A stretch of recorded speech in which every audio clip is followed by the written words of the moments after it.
ವಿಮಾನಗಳು ಆಕಾಶದಲ್ಲಿ ನಿರಂತರವಾಗಿ ಹಾರಾಡುತ್ತಲೇ ಇರುತ್ತವೆ. ಹಾಗೆಯೇ ಆಕಾಶದಲ್ಲಿ ಸಿಡಿಲುಗಳು ಕೂಡ ಸಾಮಾನ್ಯ. ಆದರೆ ಹಾರುತ್ತಿರುವ ವಿಮಾನದ ಮೇಲೆ ಸಿಡಿಲು ಬಡಿದರೆ ಏನಾಗುತ್ತದೆ ಎಂದು ನೀವು ಎಂದಾದರೂ ಯೋಚಿಸಿದ್ದೀರಾ? ಇದರ ಬಗ್ಗೆ ಕುತೂಹಲಕಾರಿ ಮಾಹಿತಿ ಇಲ್ಲಿದೆ. ಸಾವಿರಾರು ಅಡಿ ಎತ್ತರದಲ್ಲಿ ಆಕಾಶದಲ್ಲಿ ಹಾರುವ ವಿಮಾನದ ಮೇಲೆ ಸಿಡಿಲು ಬಡಿಯುವುದನ್ನು ಕಲ್ಪಿಸಿಕೊಂಡರೆ ಭಯವಾಗುತ್ತದೆ. ಮಳೆಗಾಲದಲ್ಲಿ ಮಿಂಚು, ಗುಡುಗು ಕಾಣಿಸಿಕೊಳ್ಳುವುದು ಸಾಮಾನ್ಯ. ಅಂತಹ ಸಮಯದಲ್ಲಿ ವಿಮಾನದ ಮೇಲೆ ಸಿಡಿಲು ಬಡಿದರೆ ಪ್ರಯಾಣಿಕರಿಗೆ ಏನಾಗುವುದು ಎಂಬ ಆತಂಕ ಹಲವರಲ್ಲಿ ಇರುತ್ತದೆ. ಆಧುನಿಕ ವಿಮಾನಗಳನ್ನು ಸಿಡಿಲು ಮತ್ತು ಗುಡುಗುಗಳನ್ನು ತಡೆದುಕೊಳ್ಳುವಂತೆ ವಿಶೇಷವಾಗಿ ವಿನ್ಯಾಸಗೊಳಿಸಿರುತ್ತಾರೆ. ವಾಸ್ತವವಾಗಿ ಒಂದು ವಿಮಾನದ ಮೇಲೆ ವರ್ಷಕ್ಕೆ ಒಂದೆರಡು ಬಾರಿಯಾದರೂ ಸಿಡಿಲು ಬಡಿಯುವ ಸಾಧ್ಯತೆ ಇರುತ್ತದೆ. ಆದರೆ ಅದರ ಪರಿಣಾಮ ವಿಮಾನದೊಳಗಿರುವವರ ಮೇಲೆ ಅಷ್ಟಾಗಿ ಆಗುವುದಿಲ್ಲ. ವಿಮಾನದ ಮೇಲೆ ಸಿಡಿಲು ಬಡಿದಾಗ ವಿದ್ಯುತ್ ಪ್ರವಾಹವು ಅದರ ಹೊರಗಿನ ಮೇಲ್ಮೈ ಮೂಲಕವೇ ಹಾದುಹೋಗುತ್ತದೆ. ಇದನ್ನು ಫ್ಯಾರಡೆ ಕೇಜ್ ಪರಿಣಾಮ ಎನ್ನುತ್ತಾರೆ. ವಿಮಾನದ ದೇಹವು ಸಂಪೂರ್ಣವಾಗಿ ಲೋಹದಿಂದ ಮಾಡಲ್ಪಟ್ಟಿರುವುದರಿಂದ ಇದು ವಿದ್ಯುತ್ ಒಳಗೆ ಪ್ರವೇಶಿಸದಂತೆ ತಡೆಯುತ್ತದೆ. ಇದರಿಂದ ಪ್ರಯಾಣಿಕರು ಮತ್ತು ಸಿಬ್ಬಂದಿ ಸುರಕ್ಷಿತವಾಗಿರುತ್ತಾರೆ. ಸಿಡಿಲು ಬಡಿದಾಗ ದೊಡ್ಡ ಶಬ್ದ ಕೇಳಿಸಬಹುದು ಮತ್ತು ವಿಮಾನವು ಒಮ್ಮೆಲೆ ಅಲುಗಾಡಿದಂತೆ ಭಾಸವಾಗಬಹುದು. ಜೊತೆಗೆ ಪ್ರಕಾಶಮಾನವಾದ ಬೆಳಕು ಕೂಡ ಕಾಣಿಸುತ್ತದೆ. ಅಂತಹ ಸಂದರ್ಭಗಳಲ್ಲಿ ಪೈಲಟ್ಗಳು ವಿಮಾನವನ್ನು ಸುರಕ್ಷಿತವಾಗಿ ನಿಯಂತ್ರಿಸಿ ಪ್ರಯಾಣವನ್ನು ಮುಂದುವರಿಸುತ್ತಾರೆ. ಸಿಡಿಲು ಬಡಿಯುವುದರಿಂದ ವಿಮಾನದ ಮೇಲೆ ಯಾವುದೇ ಪರಿಣಾಮ ಬೀರುವುದಿಲ್ಲ ಎಂದು ಸಂಪೂರ್ಣವಾಗಿ ಹೇಳಲಾಗದು. ಕೆಲವು ಸಂದರ್ಭಗಳಲ್ಲಿ ವಿಮಾನದ ರೆಕ್ಕೆಗಳು ಅಥವಾ ಮುಂಭಾಗದ ಭಾಗಕ್ಕೆ ಹಾನಿಯಾಗಬಹುದು.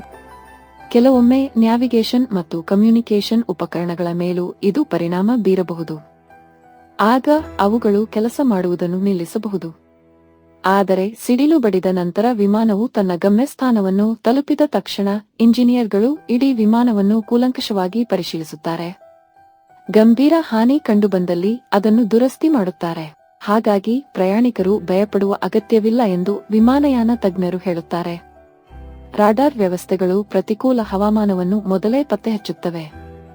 ಭಾರೀ ಚಂಡಮಾರುತಗಳಿರುವ ಮಾರ್ಗವನ್ನು ಪೈಲಟ್ಗಳು ತಪ್ಪಿಸಲು ಪ್ರಯತ್ನಿಸುತ್ತಾರೆ.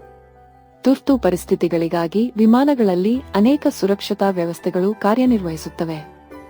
ಇದೇ ಕಾರಣಕ್ಕೆ ಪ್ರತಿದಿನ ನೂರಾರು ವಿಮಾನಗಳು ಮಳೆ, ಮೋಡ, ಸಿಡಿಲುಗಳ ನಡುವೆಯೂ ತಮ್ಮ ಪ್ರಯಾಣವನ್ನು ಯಶಸ್ವಿಯಾಗಿ ಪೂರ್ಣಗೊಳಿಸುತ್ತವೆ. ವಿಮಾನಗಳು ಆಕಾಶದಲ್ಲಿ ನಿರಂತರವಾಗಿ ಹಾರಾಡುತ್ತಲೇ ಇರುತ್ತವೆ. ಹಾಗೆಯೇ ಆಕಾಶದಲ್ಲಿ ಸಿಡಿಲುಗಳು ಕೂಡ ಸಾಮಾನ್ಯ. ಆದರೆ ಹಾರುತ್ತಿರುವ ವಿಮಾನದ ಮೇಲೆ ಸಿಡಿಲು ಬಡಿದರೆ ಏನಾಗುತ್ತದೆ ಎಂದು ನೀವು ಎಂದಾದರೂ ಯೋಚಿಸಿದ್ದೀರಾ?